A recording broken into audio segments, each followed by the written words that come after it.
First world war जो start हुआ था वो 1914 में यूरोप में स्टार्ट हुआ था ये बेसिकली। फिर पूरा का पूरा जो वर्ल्ड था इसके चक्कर में फंस गया, लेकिन बाद में फिर धीरे धीरे ये पूरे वर्ल्ड को अपने गिरफ्त में ले चुका था। एशिया हो, अफ्रीका हो, यूरोप हो, पूरा का पूरा पैसिफिक रीजन, सब का सब वर्ल्ड वॉर 1 के चक्कर में आ चुका है। दुनिया इसके पहले इतना विभत्स रूप यानी इतना भयानक वर्ल्ड वॉर के रूप में कभी देखी नहीं थी। वार होता भी था छोटे मोटे, एक देश दूसरे देश से लड़ लेते थे, एक कबीला दूसरे कबीले से लड़ लेता था। ऐसा सोचा भी नहीं गया था कि पूरी दुनिया भी आपस से लड़ सकती है, लेकिन ऐसा हुआ। इसे नाम दिया गया फर्स्ट वर्ल्ड वॉर, क्योंकि ऑलमोस्ट बहुत सारे देश इस लड़ाई में शामिल हो चुके थे। इस फर्स्ट वर्ल्ड वॉर के बहुत सारे कारण थे, जिसमें से पहले कारण हम लोग बात करेंगे नेशनलिज्म और इंपीरियलिज्म का। अभी नेशनलिज्म क्या होता है? जब भी हम लोग बात करते हैं ना पैट्रियोटिक डिवीजन, मतलब भाई हम अपने देश के साथ अपने आप को जोड़ने की बातें करते हैं। तो नेशनलिज्म का भी मतलब यही होता है कि हम अपने देश से अपने आप को जोड़ने की बात करते हैं। तो अगर हम अपने देश के बारे में, अपने कॉमन हिस्ट्री के बारे में, अपने कॉमन लैंग्वेज के बारे में, अपने कॉमन कल्चर के बारे में ज्यादा सोचेंगे, ज्यादा बोलेंगे, ज्यादा उसको प्रोटेक्ट करने की कोशिश करेंगे, तो डेफिनेटली क्या होगा, हम किस रूप में माने जाएंगे कि हम कुछ ज्यादा वायलेंट हो गए। हम अपने देश के बारे में या अपने कल्चर के बारे में किसी का सुन नहीं रहे हैं, तो हम उसके खिलाफ कोई बात नहीं करना चाह रहे हैं।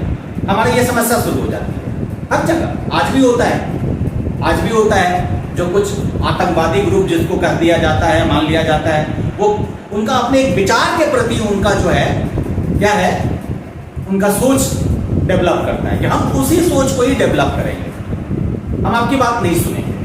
तो कुछ ऐसा ही उस समय हुआ था। और बात करें एग्रेसिव नेशनलिज्म का, ये तो और भी ज्यादा खतरनाक चीज है। नेशनलिज्म तो है ही, एग्रेसिव नेशनलिज्म खतरनाक चीज इस मामले में है कि फिर हम किसी दूसरे के बारे में तो सोच भी नहीं सकते, मानने को भी तैयार नहीं है। जर्मनी के साथ ऐसा ही हुआ था। फ्रांस जो था, अलास्का और लॉरियन में कुछ जो प्लेस था वो जर्मनी से वापस पाना चाहता था। इटली जो था वो भी ऑस्ट्रिया और बाल्कन स्टेट का एरियाज को वापस पाना चाहता था। आसानी से तो उपलब्ध होने वाला था नहीं। अब नहीं होगा तो क्या होगा, डेफिनेटली आपस में समस्या, लड़ाई। एक एक्सेप्शनल पॉलिसी हुआ था, मतलब हमें इंपीरियलिज्म को बढ़ावा। ये वो स्टेज था जहां पर इंपीरियलिज्म बहुत चरम स्थिति पे था। एक देश दूसरे देश में कब्जा जमाता था बहुत सारे कारण से, संसाधन के कारण से, ठीक है, पावर गेन करने के कारण से, ट्रेड के कारण से। ट्रेड एक बहुत बड़ा रीजन था, ठीक है, व्यापार बढ़ा हुआ बहुत बड़ा रीजन था। तो जो इंपीरियलिज्म था, इसका मतलब एक स्टेट पॉलिसी या वो प्रैक्टिस जिससे एक पावरफुल नेशन दूसरे जो गरीब नेशन है, जो कमजोर नेशन है, जो अनसिविलाइज हो सकता है, अनटेक्नोलॉजाइज हो सकता है, उस पर कब्जा जमाना। हमारा देश कब्जा क्यों हुआ था? यही सोच के कारण से। अंग्रेज इंपीरियलिज्म ही तो दिखाए थे ना। कहा जाता था कि अंग्रेज के शासन काल में कभी भी सनसेट नहीं होता। ऐसा क्यों? क्योंकि जितने भी पूरे वर्ल्ड में लगभग हर जगह उनका कब्जा था। यहां तक कि जिस अमेरिका को हम पावरफुल मानते हैं आज, कभी वो भी अंग्रेजों के कब्जे में थे। समझ गए? 19वीं सेंचुरी की एंड की बात करें, इंग्लैंड और फ्रांस जो थे, उन्होंने बहुत ह्यूज कॉलोनियल पावर बना लिया था। इंडिया में भी अंग्रेज भी आए थे, फ्रांसीस भी आए थे, दोनों आए थे। हालांकि फ्रांस यहां पर ज्यादा सक्सेसफुल नहीं हो सका था, तो उन्हें यहां से जाना पड़ा। अंग्रेज उनको यहां से भगा दिए, लेकिन आए तो थे। ब्रिटेन का जो इंपीरियल पावर था वो उसके पावरफुल और वर्ल्ड के लार्जेस्ट नेवी के कारण से था। इसका जो नेवी था, नेवी मतलब समझते हैं ना, ये इनका बहुत ही पावरफुल था समुद्री सेना। Some other country of the world जैसे जर्मनी हुआ, इटली हुआ, रशिया हुआ, जापान हुआ, वो भी चाहते थे अपने पावर को बढ़ाना। जापान जो कि छोटा सा कंट्री है, उसको भी इंपीरियलिज्म का भूत लग गया था। वो भी चाहता था कि हम भी शासन करेंगे, हमको भी और चाहिए, ठीक है, और ज्यादा एरिया और रिसोर्सेस, क्योंकि उनके पास टेक्नोलॉजी ज्यादा, रिसोर्स कम। वो तो आइलैंड कंट्री है, उनके पास रिसोर्स नाम की तो चीज ही नहीं है। वो कहां से लाएंगे? बाहर से कब्जा जमा के। उस समय यही था, उस समय ये बात ही नहीं थी ना कि हम ट्रेड करेंगे, इंपोर्ट करेंगे, एक्सपोर्ट करेंगे। नहीं भैया, लूटेंगे। Right? Race of armament. Armament का मतलब क्या होता है? हथियार, आर्म्स को गेन करने का, उसे बढ़ाने का एक अंधाधुंध रेस। हर स्टेट, हर कंट्री चाहता था कि उसके पास दूसरे से ज्यादा आर्म्स हो, ज्यादा खतरनाक आर्म्स हो, ज्यादा भयानक आर्म्स हो, जो ज्यादा डिवास्टेटिंग हो, ज्यादा नुकसान देने वाला हो। बात समझ में आ रही है? अब ये हथियार है तो इससे कोई बड़ा हथियार डेवलप करेंगे। परमाणु हथियार जो डेवलप हुआ वो क्यों हुआ? न्यूक्लियर वेपन क्यों आया? इसी आर्मामेंट के कारण से। क्या आपको पता है कि अमेरिका जो इतना बड़ा कंट्री, इतना डेवलप कंट्री इसको हम लोग कंसिडर करते हैं, उसका सबसे बड़ा मेन सोर्स ऑफ इनकम क्या है? Do you know that? Arms selling. सबसे बड़ा आर्म्स सेलिंग। उसका सबसे बड़ा काम ही है हथियार बेचना। तो हथियार बनाएगा तब तो बेचेगा। अब आप हथियार बनाएंगे तो हम तो बैठे नहीं रहेंगे।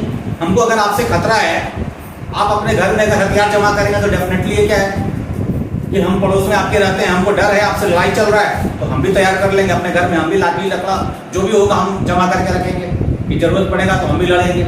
बस इसी अंधाधुंध लड़ाई में वो लोग ये कार्यक्रम चला रहे हैं। समझ गए? You have to go.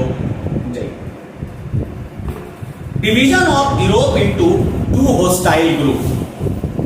Europe जो था वो दो होस्टाइल ग्रुप में बट गया था in the early century. On the one hand there were single nation state like the France, Holland and Germany, जिनका नेशनल आइडेंटिटी जो था उनके कॉमन लैंग्वेज पे बेस था और ट्रेडिशन पे बेस था कि उनका हमारा एक कॉमन लैंग्वेज एंड ट्रेडिशन होगा, उस पे बेस था। जबकि दूसरे तरफ जो थे इंपीरियल स्टेट थे, ऑस्ट्रिया, हंगेरियन एम्पायर और रशियन एम्पायर। जो ऑस्ट्रियन हंगेरियन एम्पायर जो था वो वहां पे हैब्सबर्ग डायनेस्टी का शासन था ऑस्ट्रिया। ठीक है? सर्ब, बोन्सियन, क्रॉट पॉपुलेशन जो अलग अलग लैंग्वेज बोलते थे, उनका अलग अलग कल्चरल ट्रेडिशन था। जर्मनी क्या कोशिश करता था कि भाई उसके जैसे भाषा बोलने वाले, उनके जैसे कल्चर वाले जो कोई भी लोग किसी भी क्षेत्र में रह रहे हैं, उनको वो आपस में जोड़ देगा। उनको कहेगा कि भाई आप हमारे साथ आइए, हम हमारे साथ जुड़ जाएंगे। क्यों? क्योंकि आप हमारे कल्चर के हैं, आप हमारे भाषा बोलने वाले लोग हैं। रशियन एम्पायर में that were included territories, Polish, Ukrainian, Turkish, Mongol population. तीन कंट्री आपस में जुड़े मेनली 1907 में। नाम बना ट्रिपल इंटेटे। किसके लिए? क्योंकि ट्रिपल अलायंस बन चुका था, तो उसको काउंटरैक्ट करने के लिए यह बना। हालांकि बाद में जापान भी आया है, 4 हो चुका था। ठीक है? तो अब यूरोप दो ग्रुप में बढ़ गया था, एक ट्रिपल अलायंस का, एक ट्रिपल इंटेट का। ब्रिटेन ने भी एक वास्ट ब्रिटिश एम्पायर क्रिएट किया था by acquiring colonies in Asia and Africa. मैंने बताया था अभी तुरंत आपको कि अंग्रेज का जो शासन था वो बहुत लंबे चौड़े एरिया में फैल चुका था। Other country of the world like the Germany, Netherland, Italy, USA, उनको भी तो कॉलोनी चाहिए था। वो क्यों नहीं चाहेंगे एशिया अफ्रीका में गेन करना? उनको भी चाहिए था। अब इस कारण से कॉलोनीज गेन करने के लिए, यानी इंपीरियलिज्म को बढ़ावा देने के लिए आपस में मारकाट शुरू हो गया, राइवलरी शुरू हो गई। तो इसमें तो वही जीतेगा भाई जिसके पास हथियार ज्यादा होंगे, जो ज्यादा एग्रेसिव होगा। जो कम एग्रेसिव होगा, जिसके पास हथियार कम होंगे, जो मरने मारने को उतारू नहीं होगा, वो नहीं गेन कर सके। इसके बाद एक इमीडिएट कॉज होता है जो वर्ल्ड वॉर 1 को तुरंत का तुरंत जन्म दिया था, वो था Sarajevo crisis, immediate Krause. Actually archduke Francis Ferdinand, जो ऑस्ट्रिया हंगरी का उत्तराधिकारी था, राजा बनने वाला था, उसे साराजेवो में मार दिया गया, जो कि बोस्निया का कैपिटल था। डेट था 28 जून 1914। एक सीक्रेट सोसाइटी था जिसका नाम था ब्लैक हैंड या यूनियन ऑफ द डेथ, उसने ये ऑर्गेनाइज किया था ये प्लान। ऑस्ट्रिया एक अल्टीमेटम दिया सर्बिया को जुलाई 23। भाई वो बोला कि मेरे कुछ डिमांड है, तुम उसको पूरा कर दो। क्यों? क्योंकि तुमने गलती करी मेरे राजकुमार को मारकर। अगर तुम कर दोगे तो ठीक है, और नहीं तो फिर समझो। सर्बिया ने मोस्ट ऑफ द डिमांड मान तो लिया, लेकिन जो एक डिमांड था सोवर्निटी लूज करने का, मतलब हम उसका गुलाम बन जाए, वो मानने को तैयार नहीं था। क्योंकि अगर वही मान लेता तब तो बात ही खत्म हो गई। तो इसका तो यह मतलब हो गया कि भाई अब हमारा कोई अस्तित्व ही नहीं रहा, आप हम पे शासन करो। ये तो मानने को तैयार नहीं था।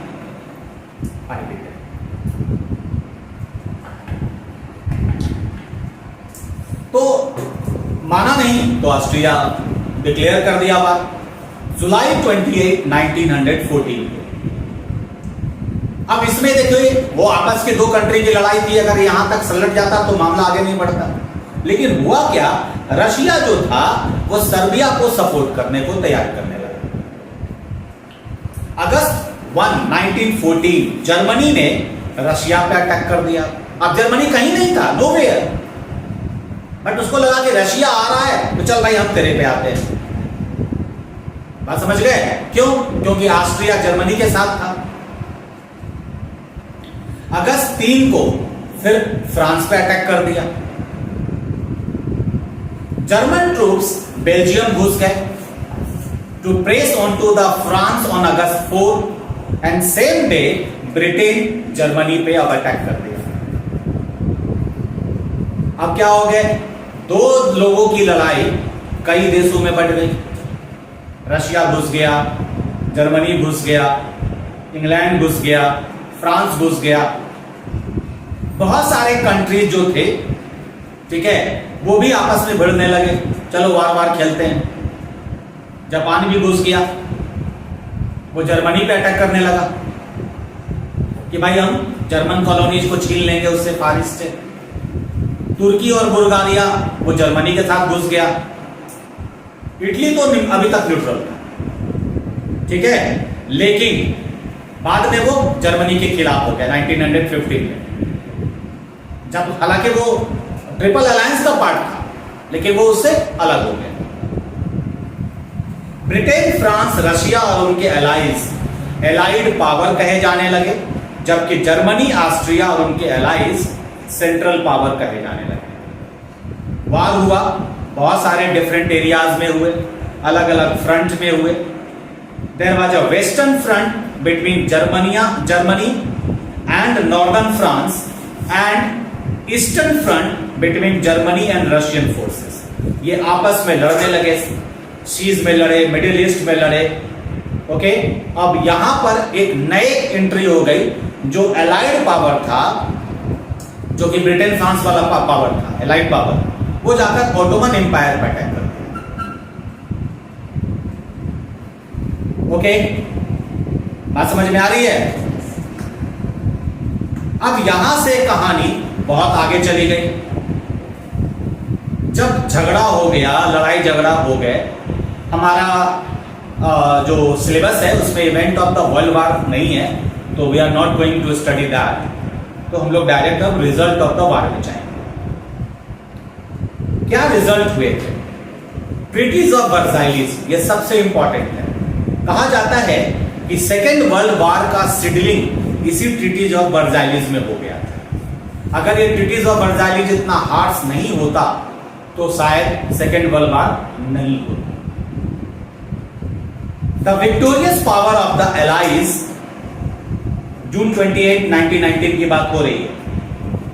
वो एक कॉन्फ्रेंस में मिले, सबसे पहले वर्साइलिस में, पेरिस का एक पार्ट था सभा, बाद में पेरिस में ही, बिटवीन जर्मनी एंड जून 1919। 1918 में लड़ाई खत्म हो चुकी थी फर्स्ट वर्ल्ड वॉर, 14 में शुरू हुआ था, 18 में एंड हो गया। हालांकि जो नंबर ऑफ कंट्री जो इस कॉन्फ्रेंस में आए थे वो सिर्फ 27 थे। इनका टर्म था कि शांति स्थापित करना, ठीक है।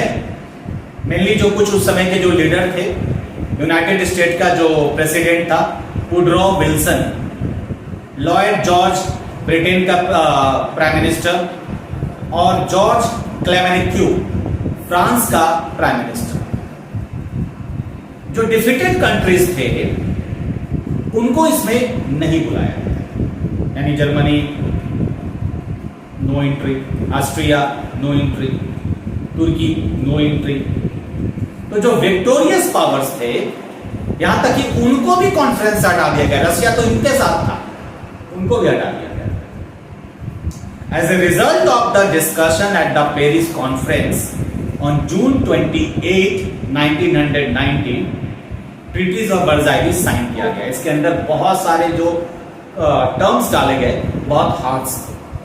मैं टर्म्स के बारे में बताता हूं। पहला टर्म था कि ट्रीटी ने जर्मनी को गिल्टी मान लिया, कह दिया कि भाई सारी गलती जर्मनी की। अब जर्मनी की गलती है तो जर्मनी ही को ही पे करना पड़ेगा लॉस। $33 बिलियन उसके ऊपर में फाइन मारा गया। जर्मनी को अपना मर्चेंट सी एलाइज को एज ए कंपेंसेशन देना था। Huge quantity of coal France को देना था, इटली, बेल्जियम, इन सबको देना था 10 सालों के। राइन वैली का जो एरिया था वहां से अपने मिलिट्री को हटाना था। जर्मन टेरिटरीज जो राइन के वेस्ट में थे, ओके, एलाइड ट्रूप्स ने 15 साल तक के लिए उस पर कब्जा ले लिया। जर्मनी का जो एरिया था, अलास्का, लॉरेन टू फ्रांस, सब छीन लिया गया। वो फ्रांस को दिया गया। यूपिन एट मालमेडी बेल्जियम को दिया गया। वैसे कुछ एरिया डेनमार्क को, डैंजिंग को पॉलिश टेरिटरी से फ्री करा लिया गया। मतलब बंडर बात हो गई थी, लूटपाट मच गया था जर्मनी से, जितना ज्यादा छीन सकते हो छीन। Germany ceded parts of her pre war territory to Denmark, Belgium, Poland, Czechoslovakia, France. मतलब वार के पहले भी जिस एरिया पे जर्मनी ने कब्जा जमाया हुआ था वो एरिया भी इसे छीन लिया गया। The coal mine in the German area, जिसे सार कहा गया था, वो फ्रांस को दे दिया गया 15 साल तक। और वही कहा गया कि इसका शासन कौन चलाएगा? League of nation. अब ये लीग ऑफ नेशन क्या था? जब फर्स्ट वर्ल्ड वॉर हुआ तो ये महसूस किया गया कि कोई एक ऐसी संस्था होना बहुत जरूरी है जो क्या करे, ऐसे वार अगर फ्यूचर में हो तो उसे रोके, तब तो पूरी दुनिया खत्म हो जाएगी। लीग ऑफ नेशन उसी का जन्म था। जर्मनी के सारे colonies, Britain, Belgium, South Africa, Portugal, सब lost. German colonies in the Pacific and the area under her control in China, वो जापान को दे दिया गया। चाइना जो था वो एलाइज के साथ ड्यूरिंग द वार जुड़ गया था, लेकिन उसके जो एरिया थे अंडर जर्मन कंट्रोल वो वहां से लेकर जापान को दे दिया। German army was restricted to a force सिर्फ 1 लाख सोल्जर्स, नेवी सिर्फ 15,000 में, जहाज सिर्फ 24, एयरफोर्स और सबमरीन को तो बैन ही कर दिया गया। ट्रीटी अफर्म दैट कि कंप्लीट इंडिपेंडेंस जो होगा बेल्जियम, पोलैंड, चेकोस्लोवाकिया और यूगोस्लोवाकिया का कंप्लीट इंडिपेंडेंस होना चाहिए। जो कोवेनेंट है लीग ऑफ नेशंस का, वो शामिल किया गया। मैंने कहा ना कि लीग ऑफ नेशन को घुसा दिया गया यहां पर बीच में। जैसा कि आप देख रहे हैं कि बहुत हार्श था जर्मनी के लिए, ये सारी बातें मानना बहुत हार्श था। अगर ये सब सारी बातें वो मान लेता तो जर्मनी एक प्रकार से खत्म हो गया था। हालांकि उस समय वो साइन किया था, उस समय उसके पास उपाय नहीं था, लेकिन जो सेकेंड वर्ल्ड वॉर जन्म लिया उसके पीछे यही खड़ा था, treaties of Versailles. Humiliating, totally humiliating. The period after the war एक यूरोपियन सुपरमेसी को जन्म दिया वर्ल्ड में। इकोनॉमिकली एंड मिलिटरीली जो यूनाइटेड स्टेट था वो यूरोप को सरपास किया एंड वर्ल्ड पावर बनकर जन्म लिया। ठीक है, अब यूरोप का पावर खत्म, अमेरिका नया पावर बनकर सामने आया। जैसे मैं आपको बता दूं कि फर्स्ट वर्ल्ड वॉर और सेकेंड वर्ल्ड वॉर दोनों का एंड में अमेरिका का ही बहुत बड़ा रोल था। जब अमेरिका एंटर किया था तभी वर्ल्ड वॉर दोनों खत्म हुआ था। सेकेंड वर्ल्ड वॉर में हम लोग पढ़ेंगे आगे कि किस प्रकार से उसने परमाणु बम गिरा दिया था। थ्री रूलिंग डायनेस्टी जो थे वो डिस्ट्रॉय हो गए थे। रशिया में Romanov during the war itself, on Germany में, एंड हैब्सबर्ग ऑस्ट्रिया हंगरी में। वार के बाद जो रूल था ऑटोमन का वो भी खत्म हो गया था टर्की में। ऑस्ट्रिया और हंगरी सेपरेट इंडिपेंडेंट स्टेट बन चुके थे। चेकोस्लोवाकिया और यूगोस्लाविया वो भी इंडिपेंडेंट स्टेट बन चुके थे। सो वार एक मतलब कह सकते हैं कि बहुत बड़ा चेंजेस ले आया था यूरोप में। लीग ऑफ नेशन का फॉर्मेशन हुआ जो मैंने अभी तुरंत बताया था आपको। जो वार में जितना नुकसान हुआ ऐसे बहुत सारे देशों को लगा कि अगर ऐसा ही चलता रहा तो बहुत जल्द हम लोग सब खत्म हो जाएंगे, आपस में ही सब लड़ मरकर खत्म हो जाएंगे। तो इनको रोकना बहुत जरूरी था। An important part of the peace treaty वो था covenant of the League of nation.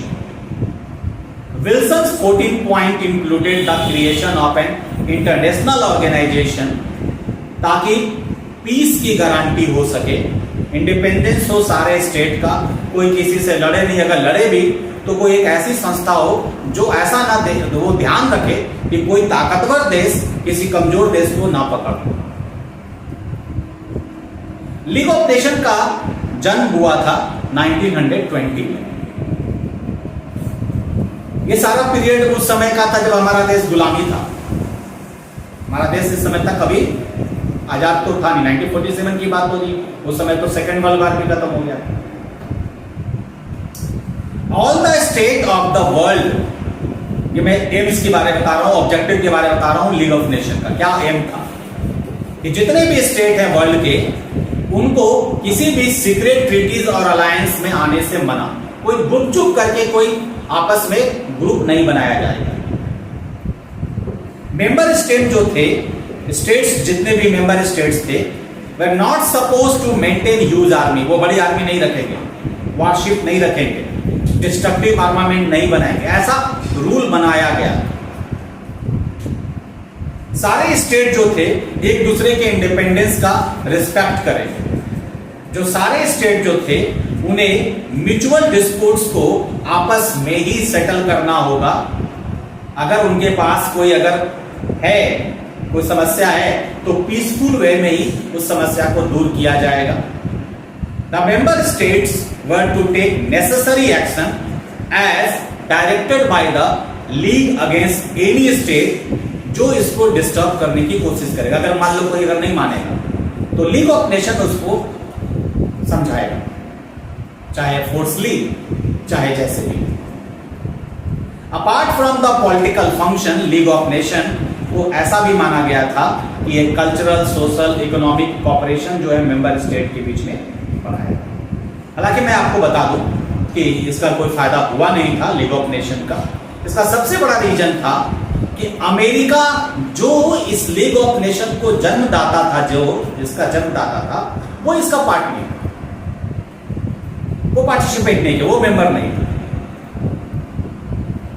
तो जो सबसे पावरफुल, जो मैंने कहा ना कि सबसे पावरफुल अमेरिका बनकर उभरा, तो जो सबसे पावरफुल है वही शामिल नहीं है, तो फिर कैसे चलेगा भाई? तो लीग ऑफ नेशन फेल हो गया था, कोई इसकी बात मान नहीं रहा था। जर्मनी जो था 1939 में जब वो सेकेंड वर्ल्ड वॉर स्टार्ट हुआ, तो लीग ऑफ नेशन को उसने इग्नोर मार दिया, सारे ट्रीटीज जो थे अलायंस के वो सब कैंसिल कर दिया, और जिससे जंग सेकेंड वर्ल्ड वॉर जो हमारा नेक्स्ट चैप्टर है। ठीक है।